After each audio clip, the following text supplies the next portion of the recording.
उन्हाळा आला की आमच्याकडे सुरू होतं एक खास काम आणि मिळतात वर्षभर टिकणाऱ्या आणि अनेक पदार्थांची चव अप्रतिम करणाऱ्या या मिरच्या.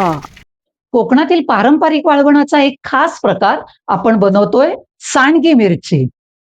मिरची ज्या बाजूने स्थिर राहते त्याच्या विरुद्ध बाजूला अशी चीर द्यायची. 1 किलो मिरच्यांसाठी 300 ग्रॅम मोहरीची डाळ मिक्सरमध्ये, 1.5 टेबलस्पून हिंग, 1.5 टेबलस्पून हळद, 3 नेहमीचे चमचे मेथीची पूड, 2 टेबलस्पून मीठ, सगळं बारीक फिरवून घ्यायचं म्हणजे मोहरीची डाळ बारीक होते आणि मिरचीत भरायचा मसाला तयार. अंगठ्याने दाबून मसाला भरपूर जेवढा शक्य होईल तेवढा मिरचीमध्ये भरायचा, म्हणजे चवीला तर छान लागतच आणि वाळल्यानंतर सुद्धा मिरचीचा खुळखुळा न होता छान भरलेली मिरची मिळते. या सगळ्या सुंदर दिसणाऱ्या भरलेल्या मिरच्या वाळवण्यासाठी तयार. गच्चीमध्ये आता त्या वाळवायच्या आहेत आणि त्याच्यावर छान एखादी पातळ फोडणी टाकायची.